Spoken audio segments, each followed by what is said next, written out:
You're listening to the ESO Network, your station for all things geek.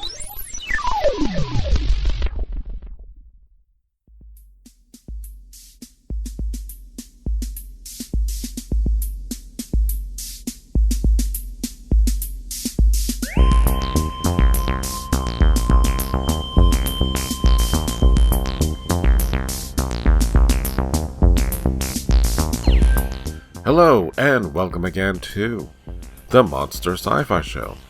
I am your host, The Monster, back to give you part 2 of our Dune book club. So if you've not listened to book 1 or Why Dune is Great podcast, then by all means, I highly recommend that you do so. So on that note, let me shut up and introduce the gang. So let's get started. We finally have our book club. This is our second meeting for Dune, which I didn't get to finish, which is okay. I'm okay to be forgiven because, again, it's a holiday. Today is June. Oh, God. Oh, Monty, it's almost over. Dune in June, you know. 2020 is almost over. June book 2, December 18th. The dreamer pointed out that I got the date wrong, so I'm like, okay, it's the 19th. So, all right. Shush. All right, so introductions for us. We have Heather. Hi. We have Rebecca. Hello. And we have Montgomery, which is me here in this Dune. So let's do a quick roundhouse introduction. Let's start with you, Mr. Gene. Hi, I'm Mr. Gene. I'm Gene, friend of Montgomery and test subject for Dune, for reading Dune. These meetings are really all about Gene, like us trying to pressure him to get into this franchise. Aww. And so far, apparently, we've succeeded. So I haven't given up yet. yes. Thank gosh for audiobooks, though. Yeah. Help me through it sometimes. Honestly, that's how I'm actually kind of, because my mind's been wandering, is just staying focused with audiobooks and the book itself together. It's kind of like helped me kind of stay on target. Mm-hmm. And what's interesting to me is that it's a performance for the audiobook, you know? So you get the inflections and some of the dialogue is a little bit better than I would imagine it, or delivered better. So I'm like, oh, I get it now. Thank you for the context. So that helps out a lot too. Okay. And we have someone new with us. Me? Yeah, you. Okay. You. So I'm Melinda, but I'm here as a observer, a patron, a participant, whatever you want to call me. I'm here to get into the book club. Monty made me do it. I never read Dune before. I've known of it, and I remember thinking, that's that weird movie with Sting, right? You know, that's all I knew about it. Oh, you need to be here for the first 2 meetings. But since I started reading it, I really like it. Like, I'm surprised. I really appreciate the universe that it created. For me, I feel it was easy to get into the universe and to understand. I mean, I'm confused, but I'm into it. Like, I'm curious, and I know that my questions will be answered as I go through the series. At least I hope. We'll see about that. So we'll see. But real quick, Melinda Yeah. and I, We're doing it's The Sandman, the 4th book, is coming out on January 9th for us to do the next book club. So Mr. Gene also is part of that. So if anyone's interested, Yeah, we started on I him. recommend start joining up on our book club, which is going to be Saturday at 2:00, January 9th, 2021. All right. This 2020 year will be over. Thank goodness. I don't think the coronavirus has a time frame. I know. But yeah, there's Joe. Let's see the interior of his car again. And anyone else who wants to introduce themselves on chat or elsewhere, please feel free. Oh, we're going to be reading that too. If you don't want to be on camera or audio, there's going to be a chat function that you can chime in. You don't have to feel obligated because, again, Dune is a very intensive book that, even for the ones who have like know this intimately, we still at times get lost of a lot of details. So don't feel like you can't do this. Hold on, Joe. Hello, everyone. Hello. Good I'm a morning. little late. How are ya? Having the extreme talk I down. was, I was gonna say fix the camera. You are so tall. Okay. That's better. That's so much better. What is that? It says Joe beer. What? Dear Wars. Looks Oh my like. Dear Wars. Yes, I need to do laundry soon. Thank you. Anyhow. I think that's how it works. Okay. Well, one more day at work, Joe. Then you're on break. Yeah. You want to see a quick hi, Joe? Hi, Joe. I Sorry, chose- late. What you call it? I was trying to delay it just like the jihad. What can I say? No. Okay. Anyhow, no. But ooh, we're finally on book 2. Yay!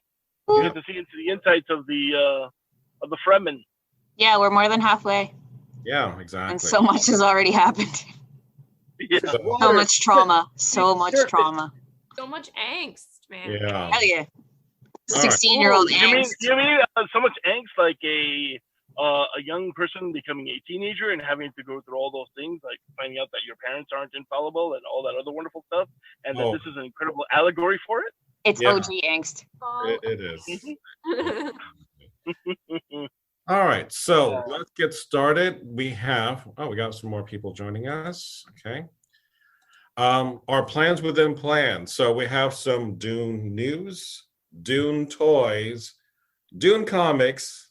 Then we'll finally talk about our Dune book discussion, and then I have a Dune surprise. So if you're not Dune out by now, you will be at the end of this program. All right, so come on, work with me. So as you know, Denis Villeneuve is our director for the new Dune. He has done The Arrival, he's done Blade Runner 2049, which he did start literally after he finished that movie, starting production on Dune. This man does not sleep. He's been doing this for the past 3 years. So we have, this movie that's supposed to come out this month, which has been delayed till next year in October. And he's kind of upset, not so much about the move to October, but because of what HBO Max has done. So I wanted to ask and pick your brains about this decision. First off, we know that HBO Max is launching Wonder Woman for Christmas. And 2021 is a slate of movies that were supposed to be released, but it will be released in the theaters. Plus, you would have the option to watch it at home with HBO Max. His complaint is that he spent, a lot of time making this movie. And because now it's going to be on HBO Max, do you feel comfortable to go watch the movies in the theaters come October, given our pandemic situation? And then 2, do you think seeing this on HBO Max is going to hurt its chances for a continuation of this franchise? Yeah. Who wants to start? Because I have a lot of thoughts on this. Okay, you start, Rebecca, and then I'll comment. Well, here's my thing with it. Whether or not I'll feel comfortable in October, because you never know. With like stuff that's recent in the news, we might be in a good spot by October of next year. But sadly, with something like this, it's not really up to individual effort. It's up to companies deciding, like, okay, how do we want to approach this? How do we cut our losses? And what does this mean for the future? And the film industry, like, as much as it wants to value art, is ultimately about money. And like, as much as it wants, like, this director is really good, in my opinion. And he's gotten critical acclaim for his last 2 sci-fi movies, like, that I think is well deserved. Because I recently rewatched Arrival, and it hits so much harder given the politics of this last year. but it's also just a very smart movie on its own right.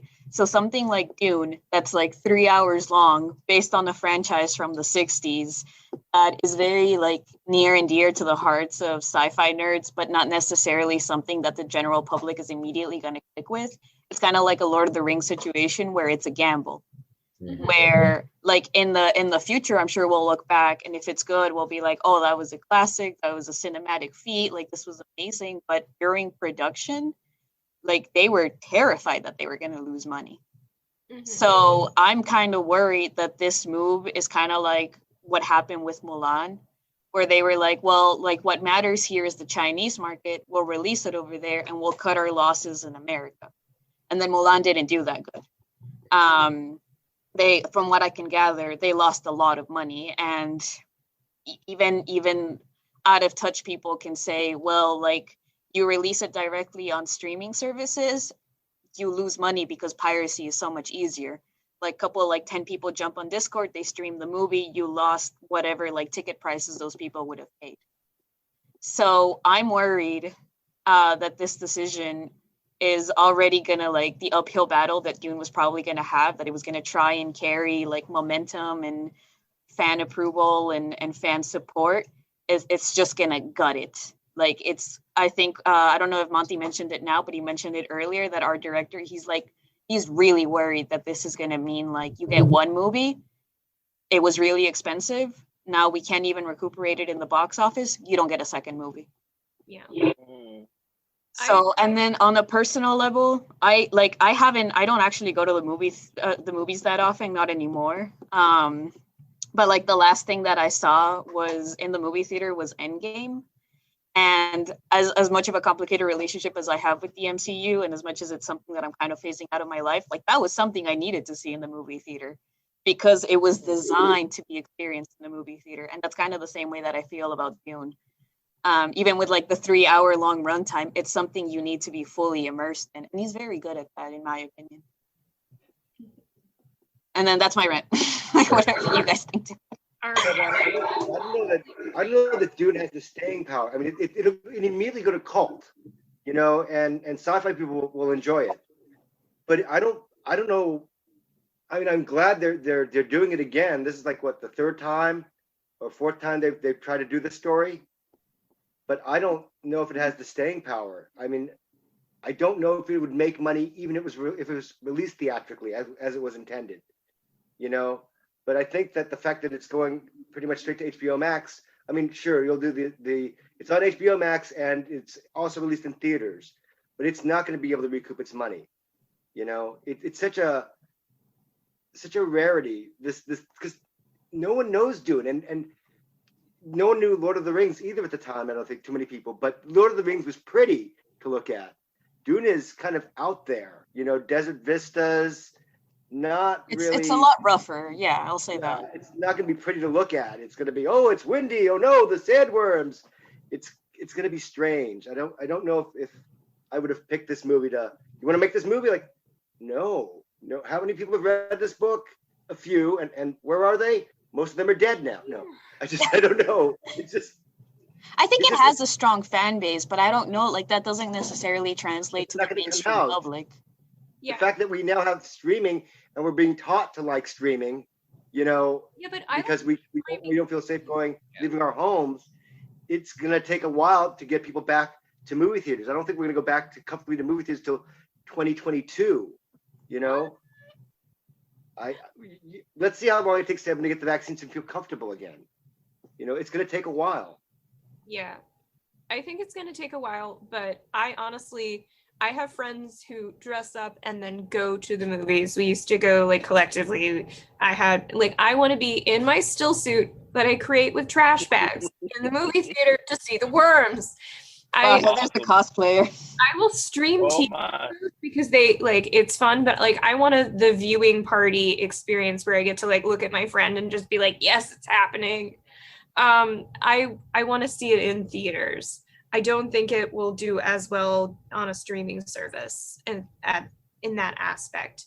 I also think that Denny, he's an artist and he's seeing what's better, like what's the best way to view his art, and I don't think it's through streaming it personally on your, because you become skeptical and you're like, is this supposed to happen? And you can look over to someone else and they're like, yes. Also, if I can just watch it on my phone, like in this tiny screen, it's not going to be the same experience. And I think it's both two angles. It's from like the artist side of, I designed this to be in a big screen, to like you're trapped in a movie theater in complete darkness, only staring forward, because that does a lot for your brain.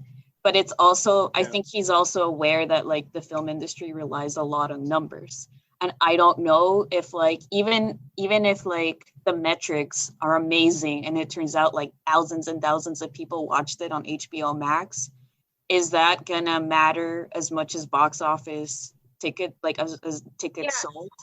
I don't feel like a lot of people are likely to like be at home and be like, because people look forward to like getting with their friends and going to the movies and like talking and socializing. You don't have that social aspect. I feel like a lot of people are just going to tune out. Oh, I'll check it from the library when it gets there on DVD. But it's not the same viewing experience. You're not going to. It's not an event. Yeah. That's true, but I'd like to say that I recently saw Tenet, and I know that Monty, you went to the movie theater to see Tenet, and that's how it's supposed to be experienced. We all know that, and I respect and I appreciate that.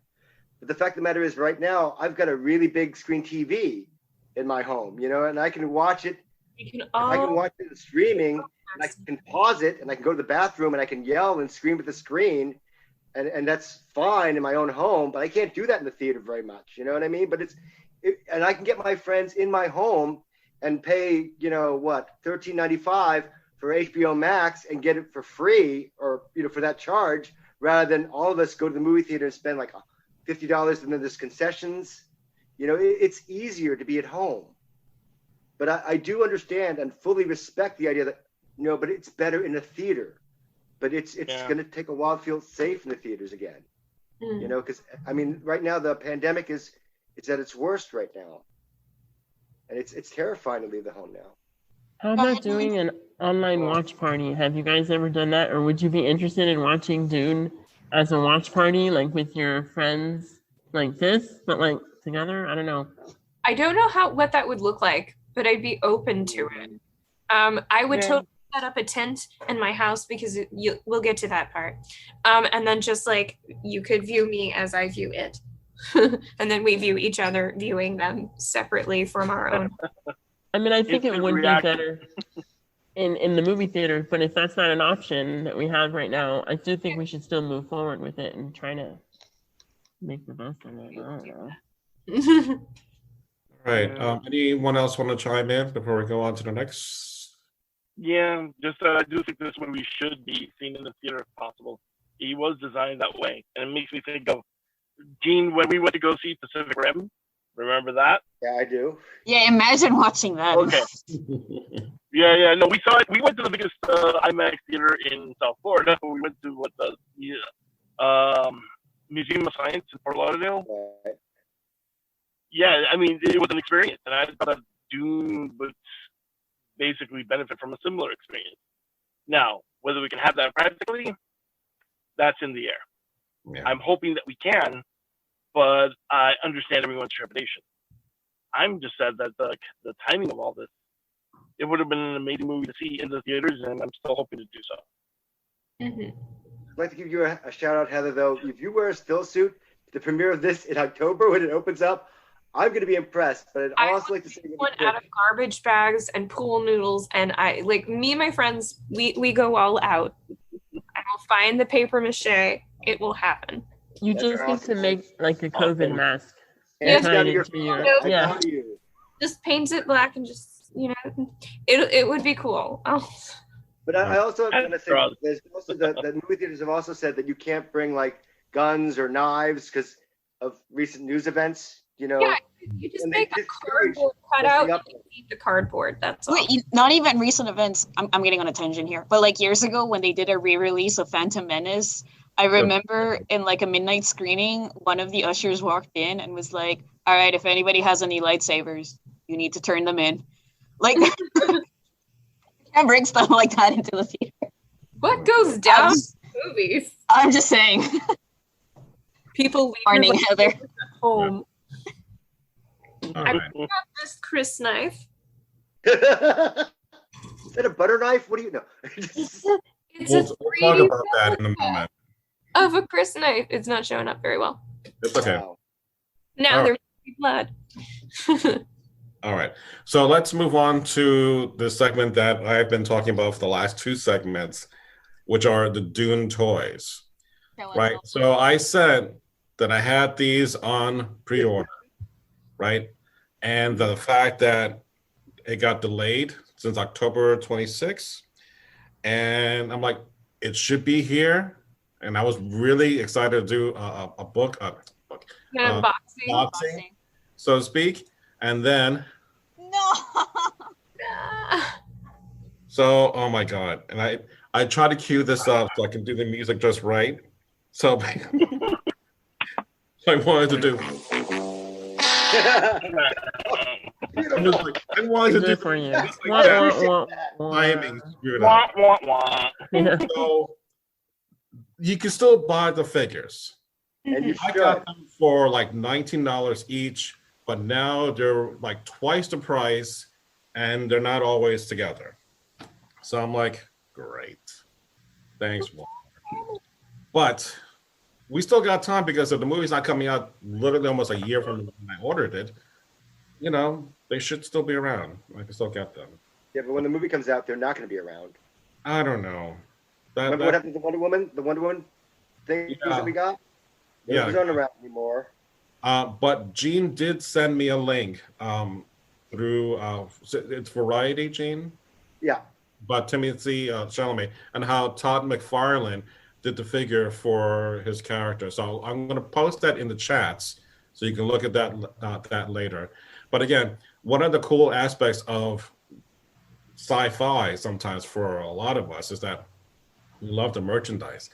And I'm really was getting excited about these new Dune figures since we saw how bad the original ones were back in 1984. So unfortunately, I do have some bad news on that front. So, but we'll move on. So we have some news about Dune comics. So what I mentioned earlier about this on Hoopla, this book was now was going to be for purchase. You can get this now through your Hoopla with your electronic library card. So I just wanted to give you a couple of quick stills from it. But this is book one that, as I was reading the forward, they wanted this to be its own thing, not mirroring the 1984 movie, not mirroring the 2020 movie or now 2021 movie.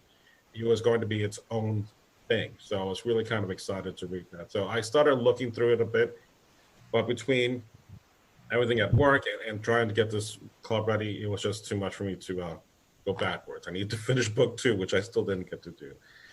But it is on Hoopla, and I'm excited so much about this. But wait, there's more. So I also mentioned, I think in the first club, that we also had new Dune comics, right? This is Dune House Atreides. This, I think, takes place, if I'm not mistaken, 30 years before Dune or right before stuff that happens in Dune. So this is now, it's on its third reprint, which is exciting that it's now on a third printing count and on its third printing. And I think as of December 2nd, the second book has now come out. So it's a 12-part series. And what's even better, this is also now on Hoopla. So you can also read this right now. So you don't have to like buy the books or wait to finish like the whole series. You can get it within the time it gets released, and it's on Hoopla. So I was ecstatic to see that this was on our library's database for Hoopla. So really cool. So on that note, let's get started with our book discussion. We have, got a good hour to go. So Rebecca, do you want to do it, or Heather, do you have to share? Yeah, Okay. Becca has it. So I will say that these questions I feel like are a lot more broad and theme based because Heather and I like both read the entire book and we were trying really hard not to spoil stuff about part 3. Things happen. Yeah, if we do, I'm so sorry, but just take it as an incentive to keep reading.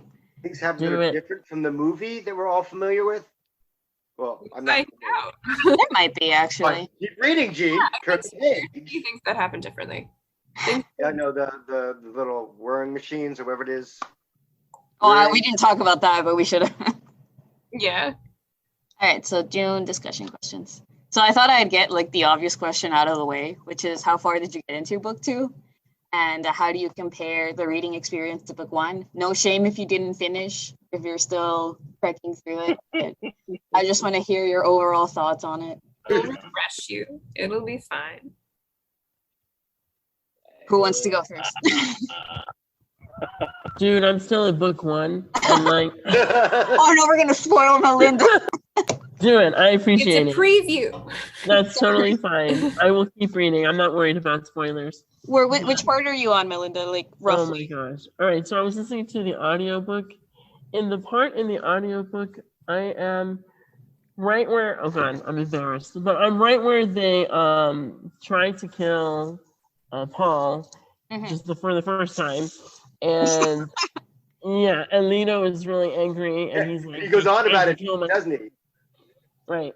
Over and over again. They tried to kill my son. Right. Yeah. And I think that's where I left off in the audiobook. Then Well, there is like a daddy issues question that comes up later on because we're really like Heather and I were like we really got to analyze things. Yeah.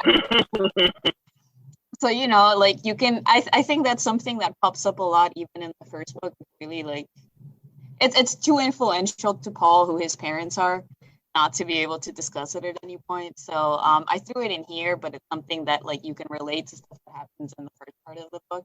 Easy peasy.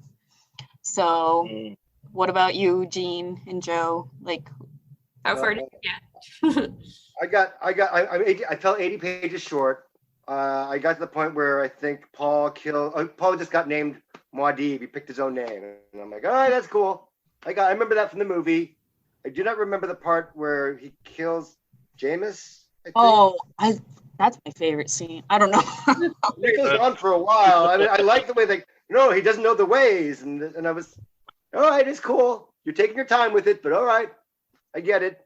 I kind of really like the world building on that scene, which we're going to talk about later. Yeah. Especially the like shedding the tears aspect, the preservation of water. Yeah. So I'm glad you read that one, and then it's something we can like now Melinda's going to be our test group. She's going to be you got to sell you on this story, and anyone else who's on the back. I'll be honest. I'm like halfway through Dune Messiah. Yeah, you're far ahead, man. I know that far ahead. It's just like okay. I mean, but all I wanted to say was that it's such an interesting contrast to the first book.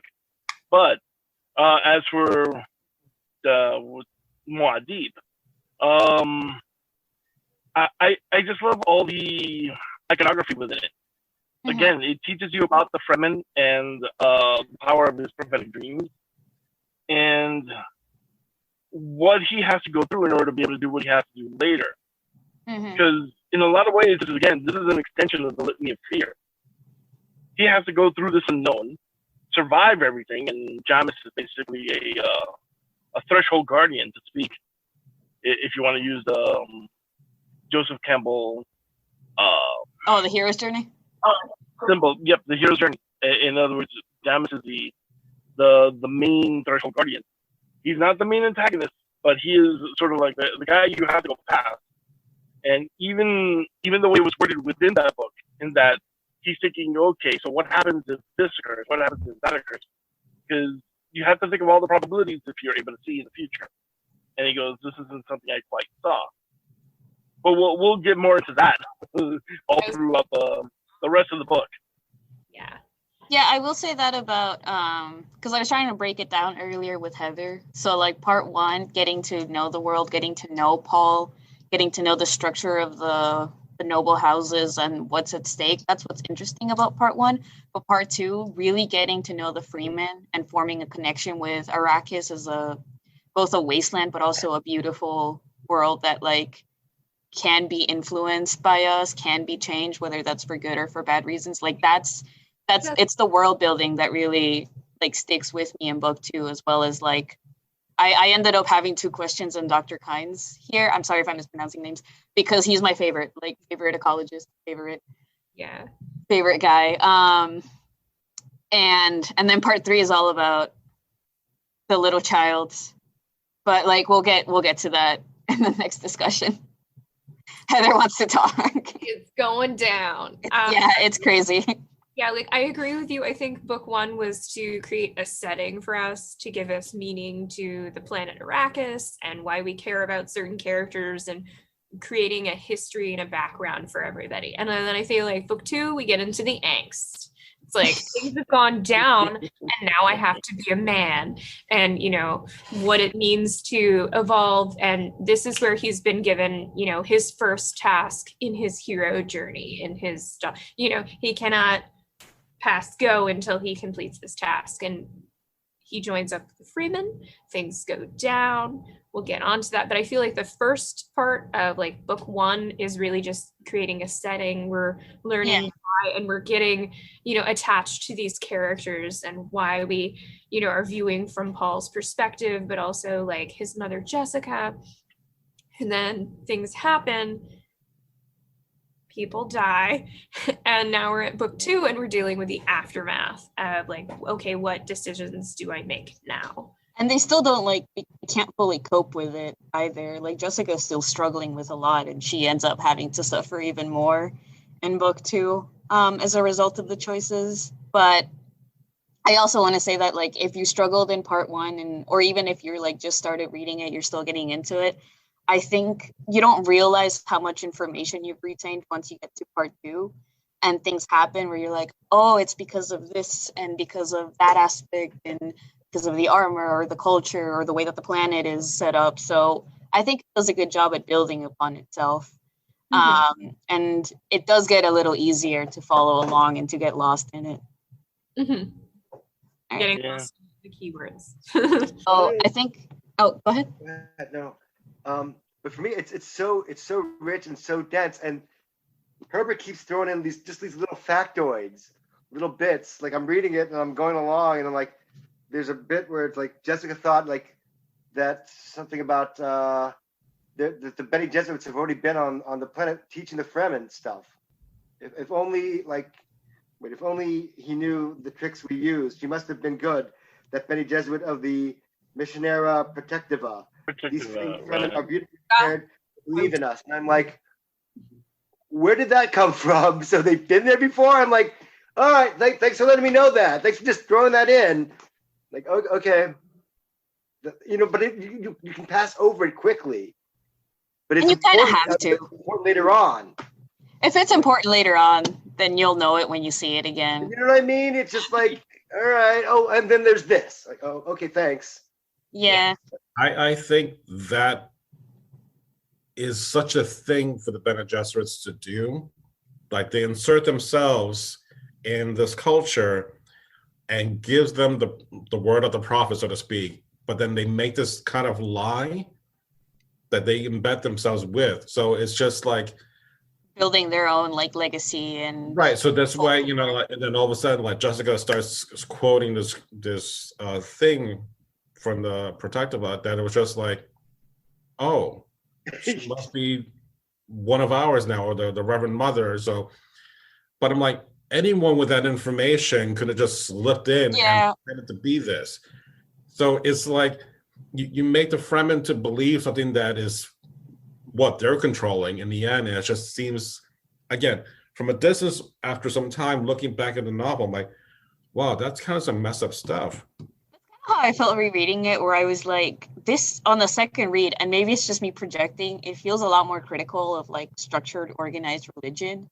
Because it kind of like tells you that like all this stuff that may be mystical or that is like foretold, it was all planned. It's like lifting the veil on like basically a backstory of the Messiah, and it's like no, this isn't fate. This is like all these women were like, no, we're gonna do this. We've been planning it for millennia. And again, we'll talk about legacy a little bit more later on in the PowerPoint, but like because it's not just about like the legacy of the Bene Gesserit, but also individual legacy, family legacy, the whole daddy issues thing. But I think Heather touched upon this a little bit earlier, where we got to talk about the angst. Compared to the beginning of the story, Paul has undergone trauma and heartbreak, as well as come to learn the extent of his prophetic abilities. I think he's kind of still like in the process of. What's your impression on how Paul has or has not changed given all that he's been subjected to? And the reason that I phrase it like that is because I think at the last meeting, we also kind of concluded that Paul is not really like a regular 15-year-old boy. Like there are aspects of him that are very young, but for the most part, he kind of already behaved as someone that had great expectations and powers that were kind of brewing inside him, and he was operating under that mindset from the beginning. So, like, what's your take on the evolution of his character so far?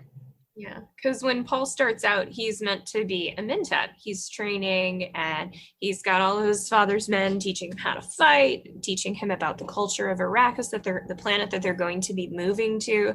And as we come into book 2, he's dealing with the aftermath of the death and them running away into the desert, into a storm, trying to get away from people who are out to kill him. He has lots of people throughout the entire books, Melinda, who try to kill him. And sometimes you're like, I know it's the Harkonnens. It's always the Harkonnens, and sometimes it's not. It's not.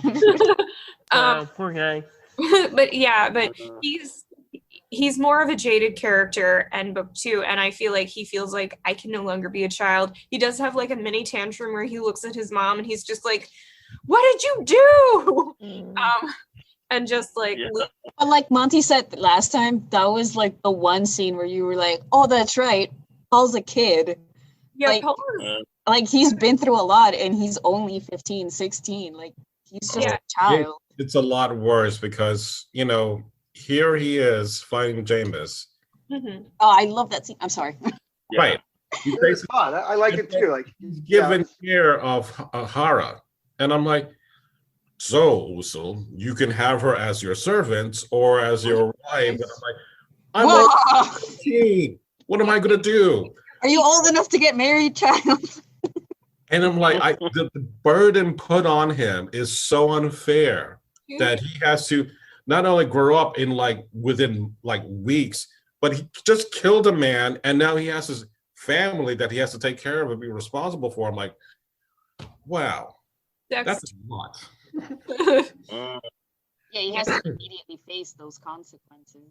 They're consequences that he probably couldn't even imagine. Not just because it's a different culture. It's not like he's not going to know that that's the custom, but it's also that like, yeah, he's a kid. Like is he really even going to be thinking about getting married right now? Is he really even finished processing the fact and fate and and he's been dreaming of Chani, and are they going to get together? I had questions about Chani. So actually, I'll ask that here. What do you guys think of her as a character?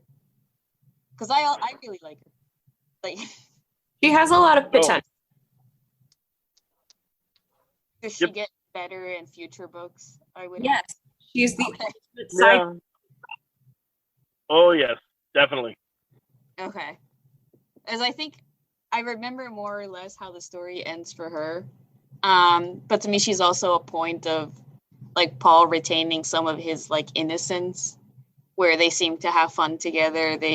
He's relaxed with her and feel like because in his dreams he's known her for a while, so he feels comfortable. And then when she literal dream girl, I feel like now I'm gonna she is your manic pixie dream girl. She's the ultimate side piece. She's bae. She is bae. Oh my! But yeah, think of bae you've known for all your life, and then you finally meet her, and she doesn't know you.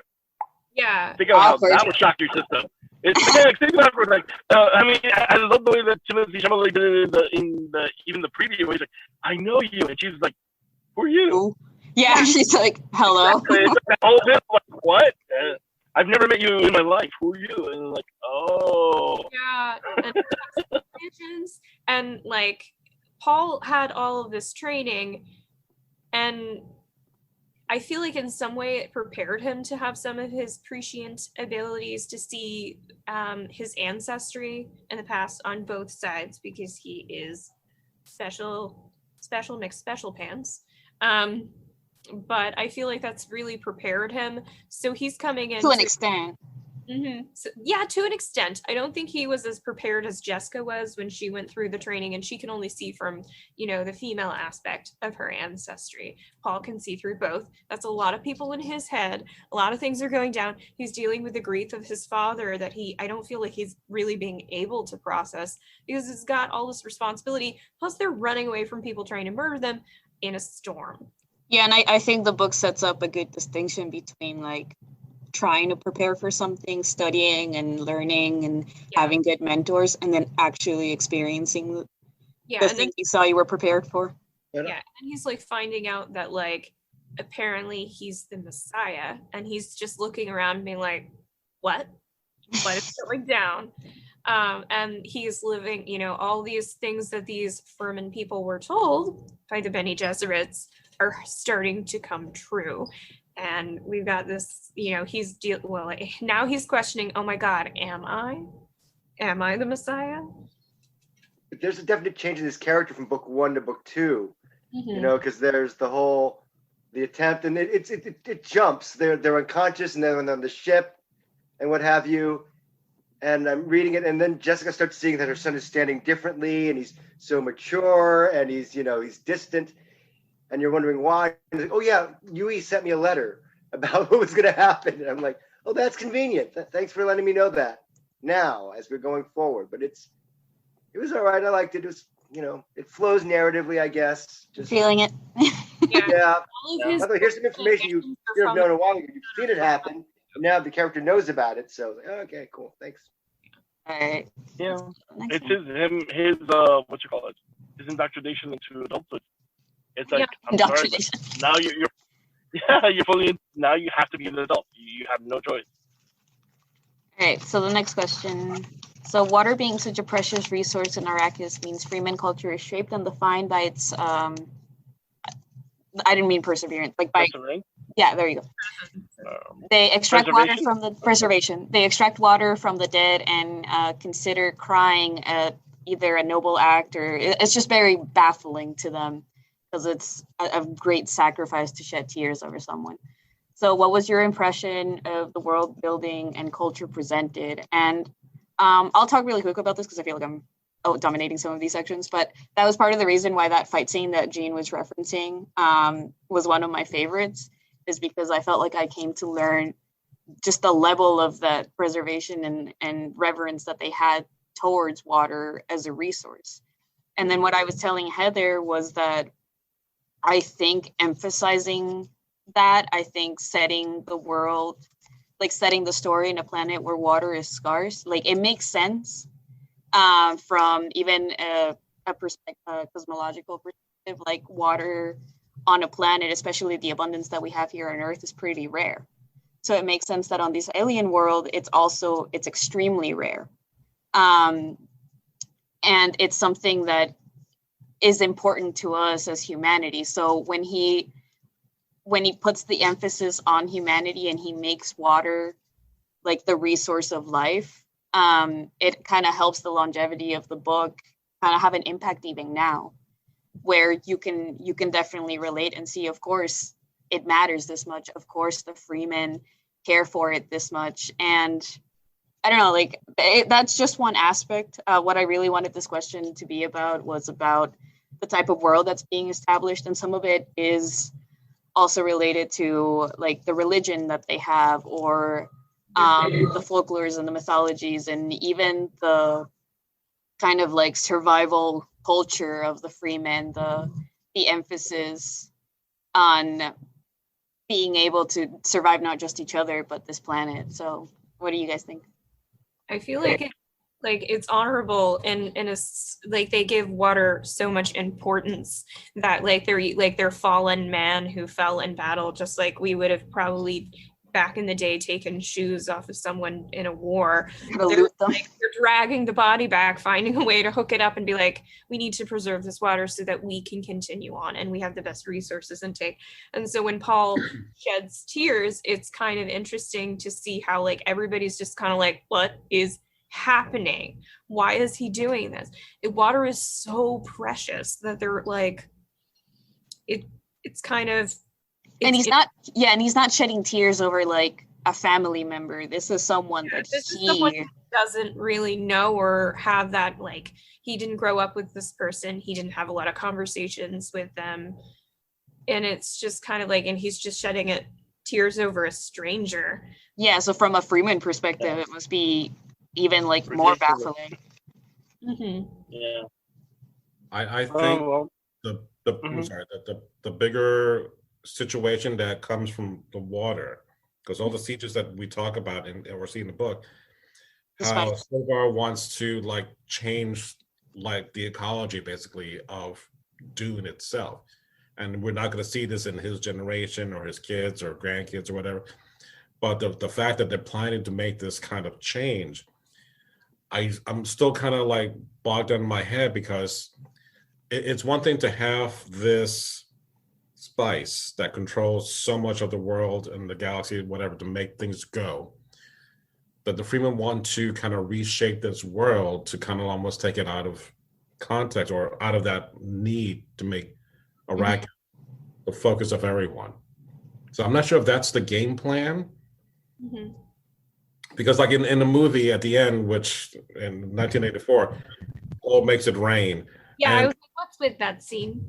Yeah. So, but it kind of plays into that sense of like, they have all this water, they're saving it, and they're going to do what with it? Because they also talk about melting the polar ice caps to also change the surface of Arrakis. So I'm like, what is that going to do? Like from an ecological point of view, what's that going to do for the worms that are on Arrakis or any life form that depends on this? The worms will drown and die. Then you know. Yeah, they cannot survive if the ecology of the planet changes. I can interject you for a moment. And if you remember the plan, it's like it was Leah Kynes and then with his father, the whole idea of the paleontology and just being able to reshape Arrakis to be able to be both hospitable to the worms and to humanity. That's what they wanted them to do. They said they'd have a deep desert for the old man of the desert, but that they would have a greater area for humanity to be able to survive on this world where water is the most precious substance. Well, where water and spice compete to be the most precious substance. Yeah. Because you honestly need both to be able to live there. That's true. Now, going back to the original question about the concept of water, I feel like this is almost like Herbert's commentary on the Abrahamic religions. I know that I'm really reaching for this, but he's saying, well, look, we have the concept of the Messiah. This is one way to reinterpret how this would occur. I mean, it's both cynical, but at the same time, he's going, there are things that are out of our control, but they still occur. Mm-hmm. Even though we have the entire setup for the mission to protect Tibet and everything else, he's sort of saying, okay, we have a hero who basically checks off all the check marks for being this quote Messiah. So what happens if we do introduce him where he's supposed to be? I mean, even with the consideration of like say Irulian's writing, she's going to always place Paul where he's supposed to be. Even though he's born on Caladan and lived the majority of his youth there, that was never his place. Dune is his place. Arrakis. So that's where he's I always just thought that was very, very fascinating how he pulled all those strings together. Mm-hmm. And it is something. So yeah, and something that you said like made me think that it's almost like Frank Herbert is making like tangible stuff kind of holy. So both the water and the spice is not just a resource, it's like a spiritual, it's like spiritual importance to a certain extent, with the way that like with the way that it affects the people and the ecology of the planet. So he has like an interesting way to like interconnect that, because even in real life religions, there are aspects of the natural world that are like seen as miracles or seen as blessings that in disguise. blessings, holier that like so. I don't know, like I hadn't really thought about it that way. To me, like the water is a resource is the And direct way of looking at it, but it definitely feels, and the spice, it feels more important than that, and the spice especially because of the fact. So Yeah. all right, so what's the next question? Dr. Kynes is a planetary ecologist and a prominent leader of the Freemen. His meeting with Paul and subsequent allegiance signals an important turning point in negotiations of Arrakis and Paul's influence. What was your impression of the character? So, let me see. Oh, and there's going to be a bonus movie question, because I thought the casting choices were really interesting as it relates to this character. Keep switching. But what do you guys think? Any thoughts on this character? I like him. I like the additional thing in the book. Like, my father is here. Why does he keep criticizing me? Just help me out. Why do you keep lecturing? And that was cool. I recognized him from the film. I'm like, I know that guy. I know who he is. Okay, good. I get the reference. But hey, he's fine. I'm good with it. It still moves the story forward a bit. So I'm like, all right, keep reading. Oh, go ahead, Heather. I'm sorry. I feel like he plays a much more important, like if we're looking at it in the span of like a hero cycle, this is the wise man that like tells us. Yes, he is the wise man that like gives you all the information of your background. He's like, this is what's gonna go down. This is what he's your Obi-Wan. To do. He is your Obi-Wan. Yes, exactly. He's not a minor character. I feel like he's the one that we would need someone like him in the storyline. He does die. That's like Obi-Wan, so. Well, yeah, that's part of the hero's journey. If your mentor has to. Yes, your mentor has to. No one really sees that his death is, he who has the gas spice.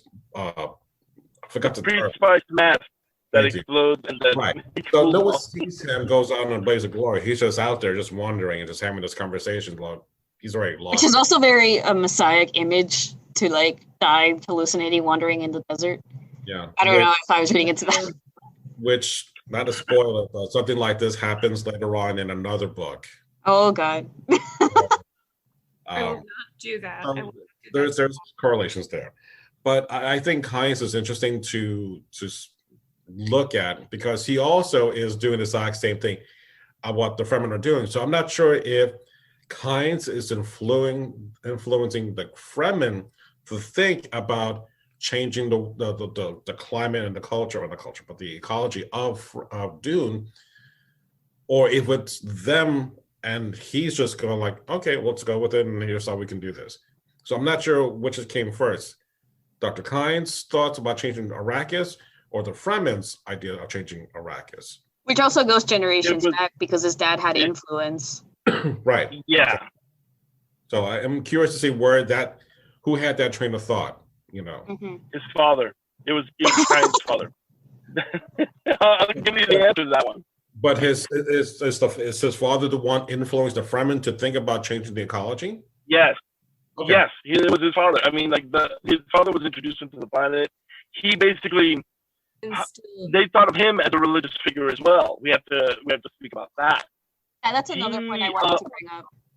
Like the scientist figure as kind of another version of a savior, or again, like lifting the veil where like the science, the influence is kind of seen as magic or prophetic or holier. Yeah. Well, if I may just continue, yes, it was his father who came up with this idea, this funny girl. It was like, the concept of being able to use a people as a force of ecology, a directed force of ecology, and then that he passed on this dream to his son.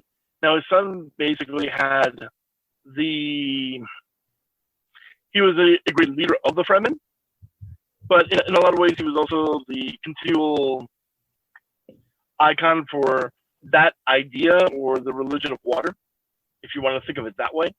Mm-hmm. And the fact that he had to basically pass it on, it's sort of like he's the one who had to protect Paul to allow him to become what he becomes. And I just found that fascinating that he has to do that while still playing the analytical scientist at the same time, and that he's two people in one. He has to be the paleontologist and the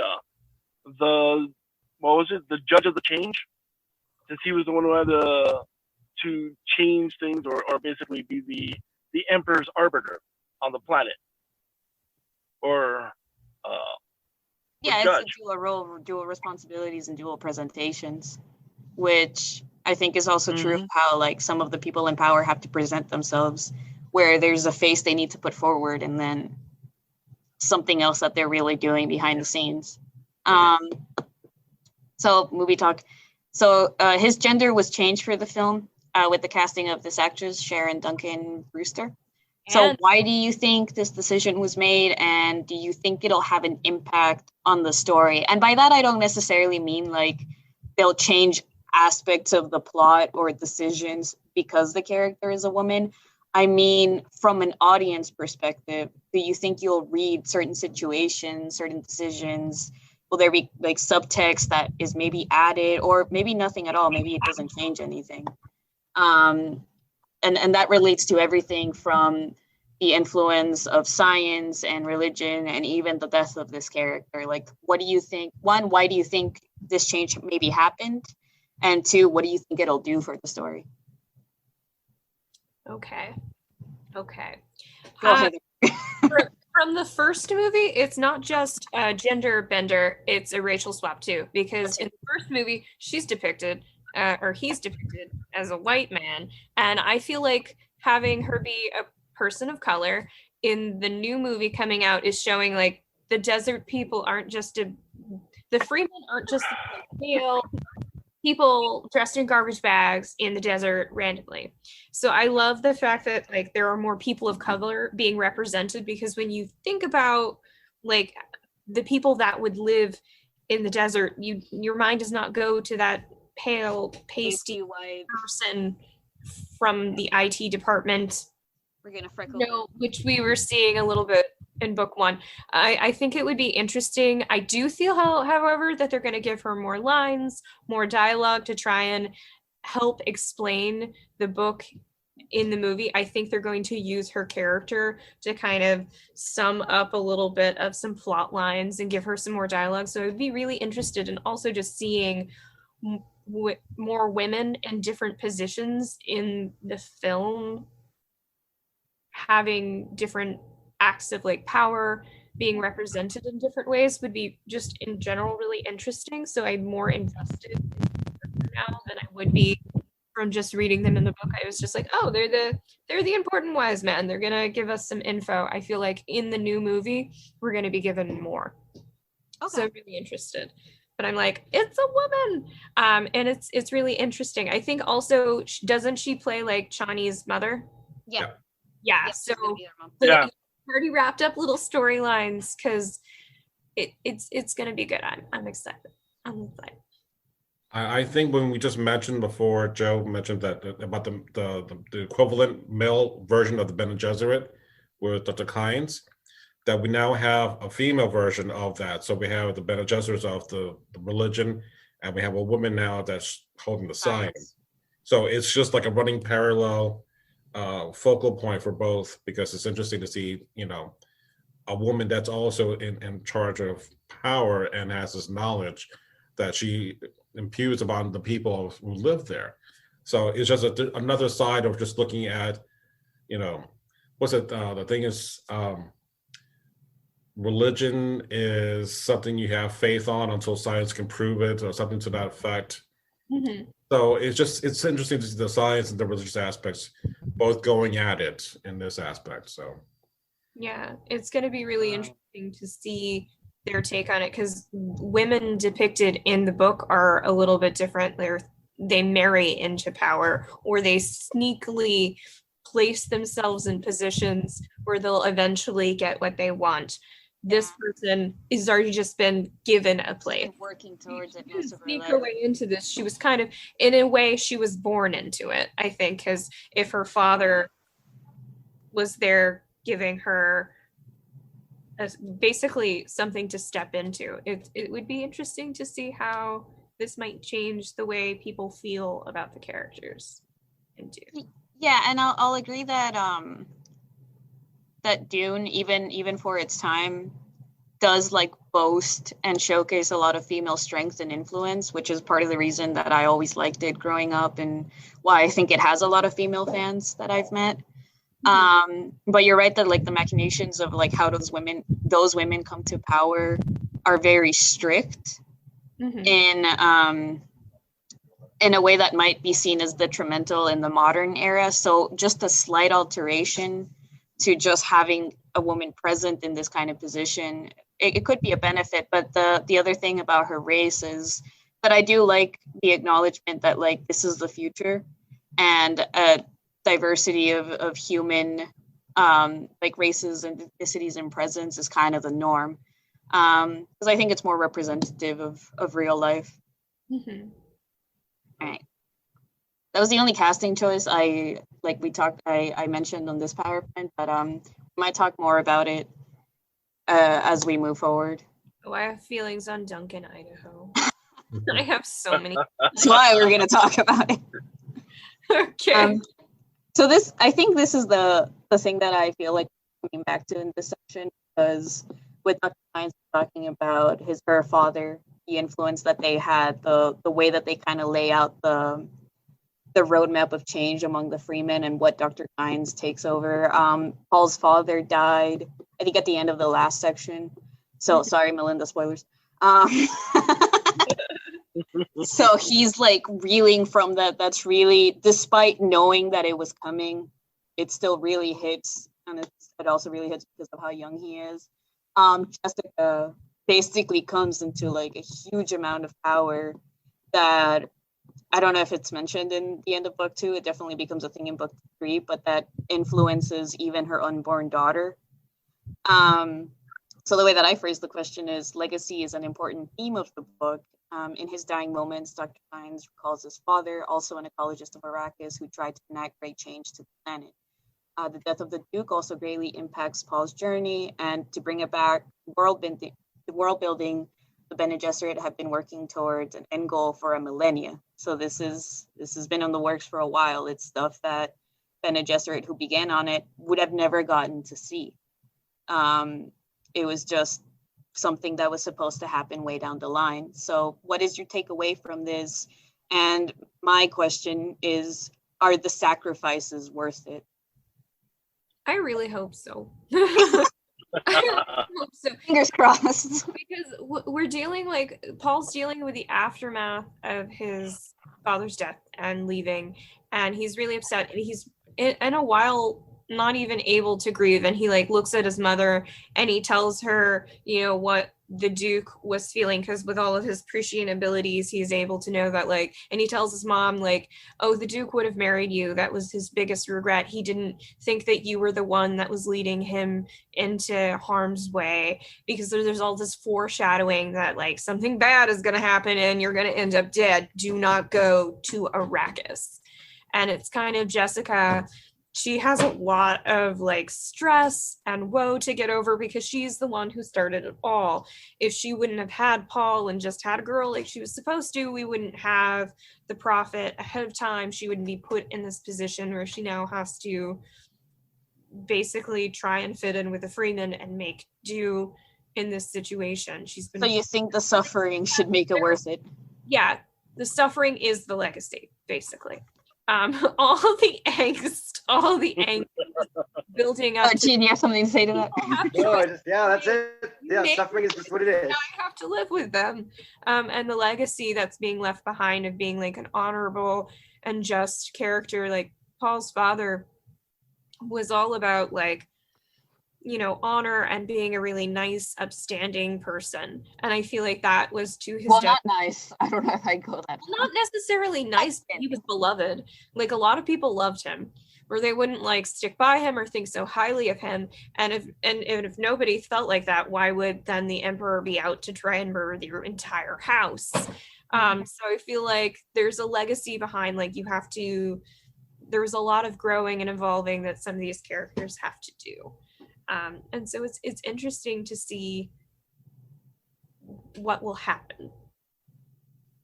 I guess the fact that I know, because I've never read the sequels, the fact that I know that they span like thousands and thousands of years makes me think, well, it has to be worth it. Like, you're right that like the suffering kind of is the point, and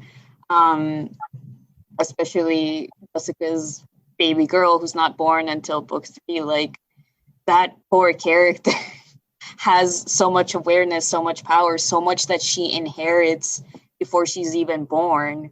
Yeah, she and has preparation. No help. No, but because of that, she's to some extent like someone who triggers a lot of change with what she does in book 3. And I don't know like what her character does in future books. I hope. Joe's laughing, it's making me nervous. I hope it's good. Or at least memorable. Yeah. Starts off good. It turns out everybody has a happy ending. Sure. Yeah. Sure. We'll see. Yeah. Great. No, but legacy. Well, yeah. I hate to put such a cliche note on this, but it feels like this is an expanded version of the Circle of Life.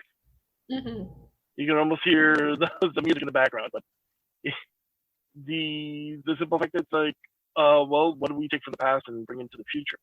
How does it shape our future? And that's a rather poignant question, especially for Paul, since he's able to see the future. But as he sees it, and as it's described in the book. Oh, sorry. Which I almost. Oh, sorry. Go ahead. Well, I almost want to say that like it's potentially also a hindrance that he can see the future, because if you're in a position where you're trying to enact long-term change to the point where you're like, I might never see like the fruit of my labor, I might never see like what happens from all this sacrifice and effort, you can still hold on to the hope that it was worth it. But I feel like knowing the exact, or like at least having a kind of a more concrete idea of what the outcome will be, would that make it harder? And I feel like having those prophetic visions is just really torturous for Paul, and it makes him, I don't know, like it doesn't ease the pain that he's in. What I would have to say though is that it at least doesn't make him fatalistic. Like, okay, this is the only route, and that's true. Well, maybe I'm a little incorrect in that, because what he's attempting to do is to avoid the most probable future. Because the way I like to see the way how he does it is he's seeing lines of probability. He's saying, okay, if A goes to B, but if I step to the side, A goes to C, and then we circumvent B and go to E, or what have you. But he's trying to avoid the jihad. But he understands that's the big terror right now. Inevitable, right? And he it's like him trying to keep his sanity while doing so. And well, let's just say the second book is giving me a lot of more reflection on the first one. I'm not going to spoil anything. I'm just saying it's definitely worth reading after to say, oh, okay, this is the aftermath of all that's occurred. Okay. And not to take anything away from the original Dune, which is I'm still. So yes, be nervous. This is the last question, and I think Heather pointed out this was technically on book 1, but I decided to end with it because I think you see a lot of it being applied. So the people who can destroy a thing, they control it. So consider this quote both in the context of the book and outside of it. How has this manifested in book 2 or even in book 1 if you're still in there? And in the frame of our world today, environmentalism, politics, civil rights, etc., do you think this phrase holds true? Which is kind of very deep. I don't know if we can like really tackle it, but what do you think? I think so. Yeah, I feel like if you can destroy something, that means you know how it works. You probably at least saw how they built it. And if you can see that and you can convince enough people with persuasion, you could probably control it.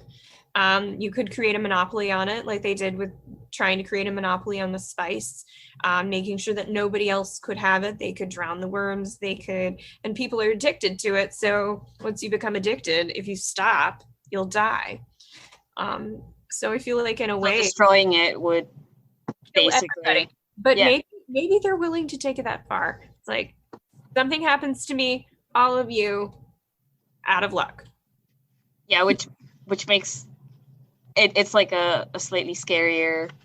I don't know. It's like a very frightening way to look at power and how to obtain it. And Yeah, It's some a people. terrifying thing to sit through in modern times. hmm Right now, what's going on in the world today? Like, you've got someone who's in charge of things who will not concede, and it's just, what are you doing? You know, yeah, it's up in the air. It's a very and he doesn't even know what he's doing at this point. He's like, I'm just going to keep staying here. Like, that's not how this works. It's a bad thing that you're there. I don't know. It's a very strange thing. But yeah, it fits the quote. And I think the quote helps to showcase that like a lot of things are basically very fragile in a way that like maybe only the people in control are really aware of. And that's another aspect of power that like I hadn't really considered. Anyone else, any last thoughts on it? On that point, because at a certain point, Atreides come over, take over Arrakis. They're in control. Not really. The Fremen pay off the guilds not to have satellites over them, but they're not in control. Mhm. So I don't know anyone, even the Harkonnens, when they come back, are they even in control of anything? So I don't think anyone really has control of Dune, at least not until we get to the end, where things kind of change for the difference in Fremen's perspective. Power changes. But right now, no one really controls this. It's such up in the air that it's a game, like a Game of Thrones almost. Yeah. Is that why they're trying Power or you die. Sorry, we don't have to rant about that. Stop that. to... Season 8. Oh, my. Yeah. Oh, I boy. think if anything has control, it's people's like addictions to the spice. Yeah, it's basic needs of survival. Rules the universe. That's what takes precedent. Yeah. And that's it for my presentation. So hopefully, still in book one, this page, Yay. look really forward to it. Great Thank job. you. Yes, good job. All right, everyone wants to see. Can't wait for the third one. All right, so the Dune surprise. Surprise. Supplies. No, okay. Just So, Surprise. right. UHF. Heather and I talked about this, I think, almost a year ago when we were kind of coming up with the idea about doing this book club. And since we have a 3D printer, I found this on Thingiverse and I can print this up. So when we were planning to have this in person, like I wanted to print up Chris Knights for everyone. That's like a little memento of our book club. That's sweet. But if you show that to us, aren't you supposed to like kill us or something? Yes, they're supposed to. Yeah, I know. So what kind of a surprise is that All really? the lights are about to just go out. Or you could use it as a bookmark. I can't take that for you, Monty. I have to win that in battle. No, okay. It's not the dark Actually, side. Heather, No, sorry. Will be Someone hasn't initiated. seen that yet. But anyway. Even tried. But hold on. Went back. What happened? Okay. But whenever we get back into social norms, I mean, there's a lot of people locally that I can print up and I can send you your own version of that. But they'll be like after the third one. So it's kind of like an enticement to kind of finish the book club with us. But since we're not going to do Dune memes, I wanted to kind of, again, make it lighthearted and laugh because we all need to have laughter. I found something about Dune. This is based on the movie, so everyone can join in. Remember, this is supposed to be, Star Wars after Star Wars and like make this a thing for kids. What could that be? A coloring book. Oh. You live This all was the only made for Heather. No, wait, that's prophetic. Because remember, we've had all the adult coloring books that have come out in the recent Right. past. It is perfect right now. $1.95. What a steal. I You know. know, I'm I so was looking on Amazon. That book, I think it's going for at least a couple hundred. Oh my god. Wow. It Yeah. would. It would. Yeah, I would. So I found a waved in couple of my favorites that I wanted to share and to see how ridiculous it would be for a child to color these kind of books. From Okay. He's staying already, so. Funny. No. All right, so we have the ending with Paul, in his robes. Of rope. But there's a fight scene with, Paul and Stilgar, Fade, which is just Fade Ralph, yeah. And I'm like, Dang, Melinda. It's Do they have to draw in like the violent? Like, right. it's so here, much Tim, you fun. have the red crayon. The red, the orange. Or the blue like a lightsaber, I don't know. It gets really weird. Oh my god, I love it. I'm telling you, this was made for Heather. Yep. I mean, I can see how they're having fun You'll with see Fade. my colored editions next meeting. gonna make I'm Dune sorry, but we don't get to color in the eyebrows. It's already done for you. Like, you can't really make them. Exactly. You can use a highlighter. Make them stand out Oh even more. boy. We must go to the planet. Oh Lord. Oh, So Lord. my favorite Uh, is oh my god. the Hunter Seeker. Look at the fear in his eyes. The box, he's just like, Mom, what's that? Oh, honey, that's the Hunter Seeker. No. put your hand in the box. The amount of violence that you're putting in a coloring book is mind-boggling. I love the description. Paul takes 80. out his poison detector. I'm like, I mean, I would never have my kid watch this movie when it was then, let alone have an activity book. Like, hey, color yourself away. No, So- I would have stopped by now. Maybe this was I for me. want to see the milking cat. And he still doesn't look. I like did that. not like that, but I'll find something more later on. The Great. next two are my favorite, and then these are the last two. Oh, Not How the- can you color the Is bear? it Oh no. I will burn the sickness, burn away the sickness. That is just, wow. Says the Baron's doctor. yeah. And then Dr. Yui gets ready to poison the book. I'm like, And he's Huey, I'm on the best for not having up to Huey. and he's got his tooth. Do we see the tooth? no tooth.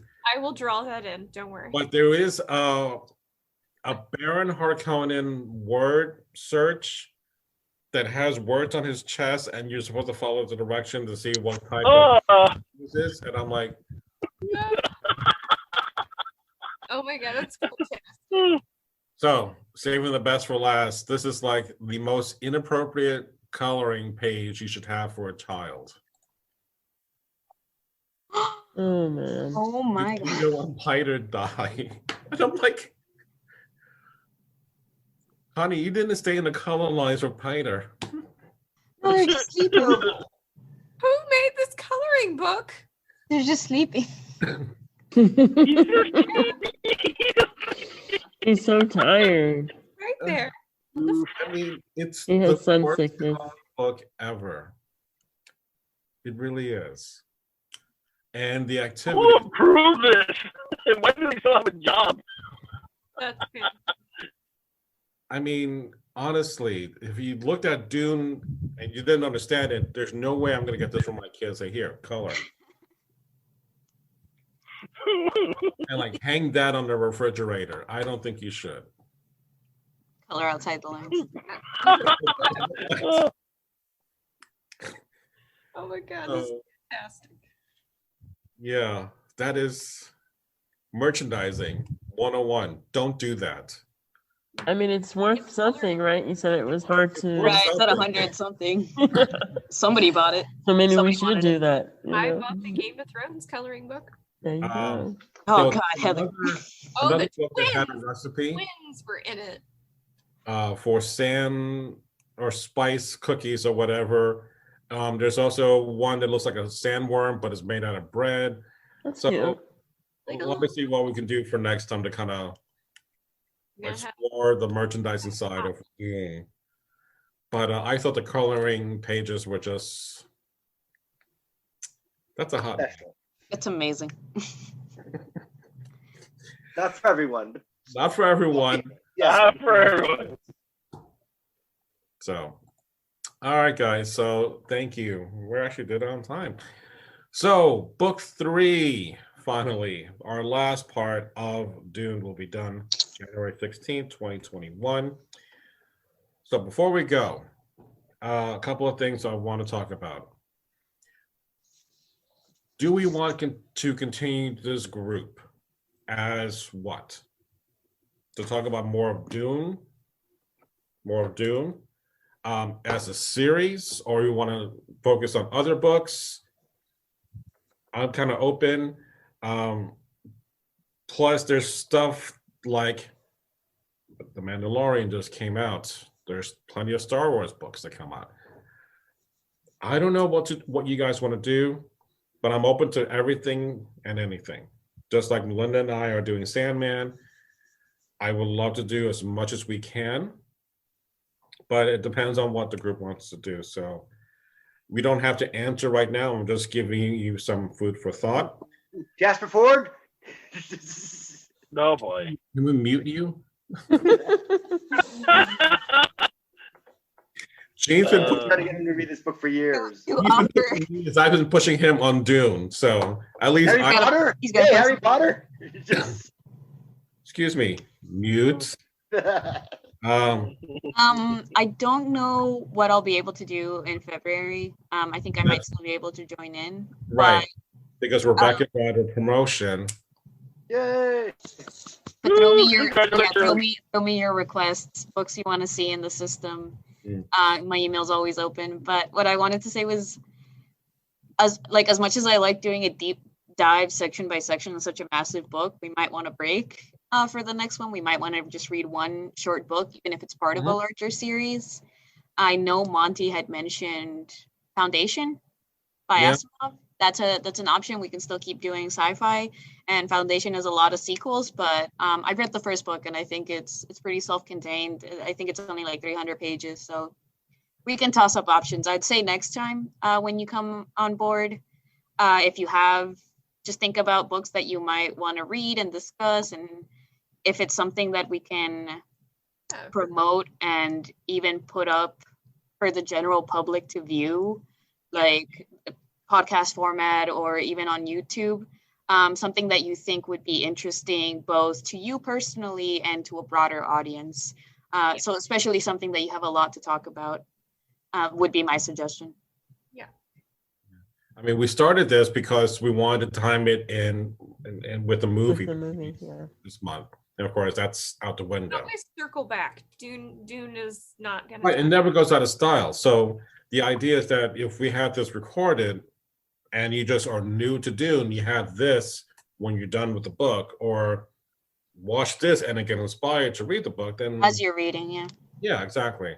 Mm. So So there's that's also another option. You can look and see like what's up and coming trends. Really, since Cyberpunk 2077 just came out, I've been dying to reread Neuromancer.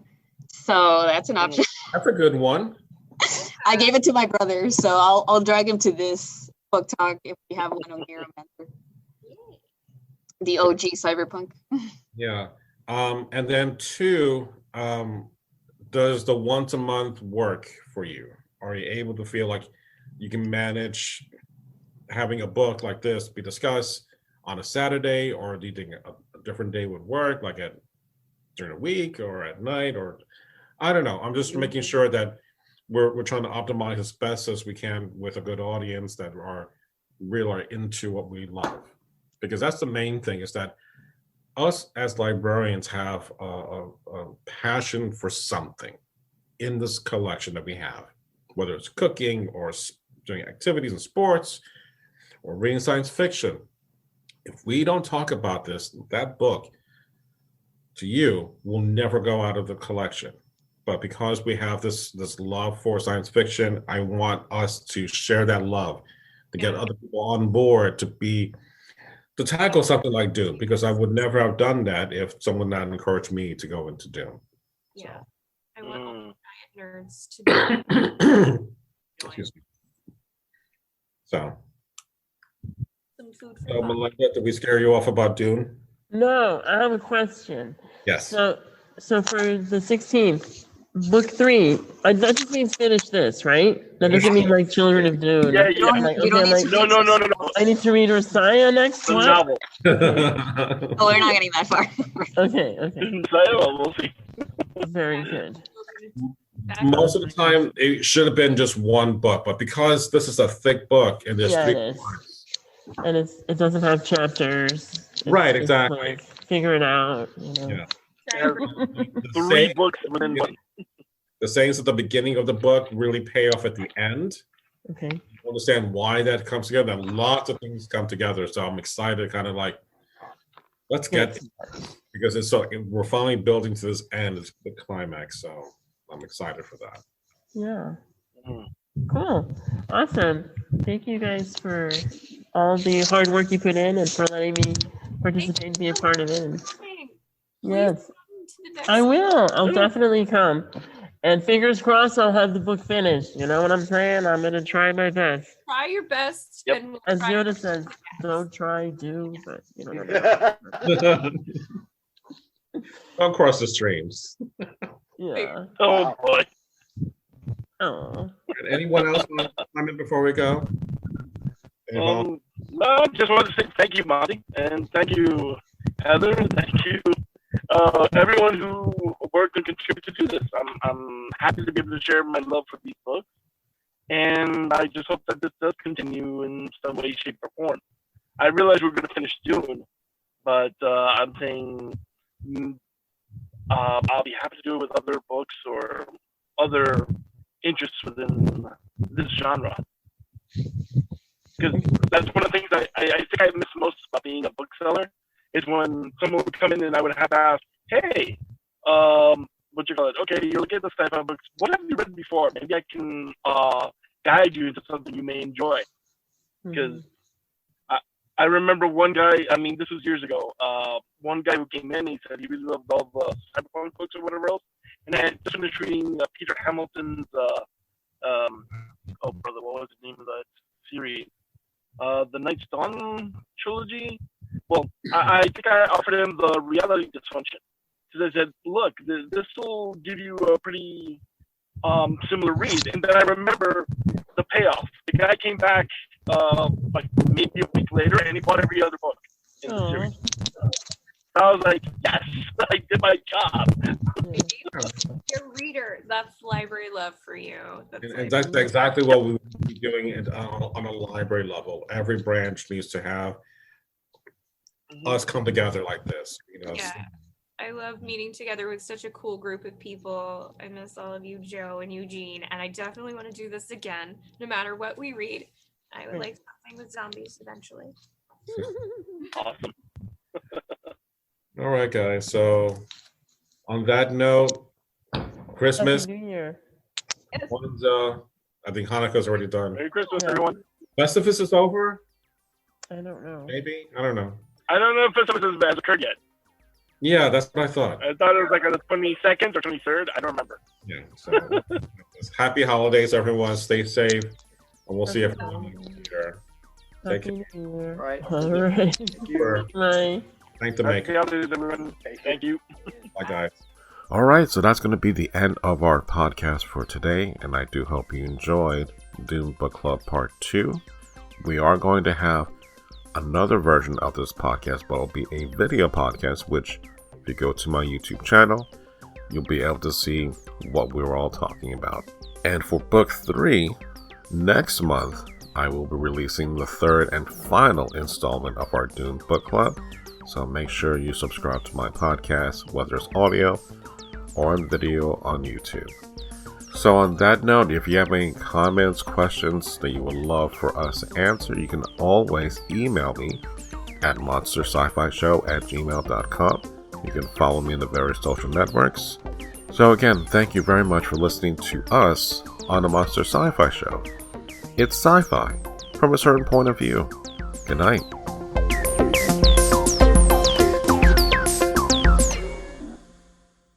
Welcome to Dr. Geek's Laboratory. Hello everyone, Dr. Geek here with a shout out to all the scientists who worked tirelessly to bring a COVID-19 vaccine into reality. Let's face it, creating something of this magnitude is a miracle worthy of Dr. McCoy himself. And now, Dr. Geek needs you to do your part. Remember, each shot is one small step back to normal, one giant leap to putting the pandemic behind us. We can do this. For more information, visit vaccines.gov to find your nearest provider. Here at the Cosmic Pizza Podcast, we make every show from the finest ingredients. Juicy interviews, fiery film nights, delicious Desert Island DVDs. And pack it all into a slice of life in every episode. Order up our specials now from your delivery guys. Sean from Canada. Dan from Kent in the UK. And Paul from near Liverpool in the UK. Here on the ESO Network. The Cosmic Pizza Podcast. Serving you a slice of life. Mmm.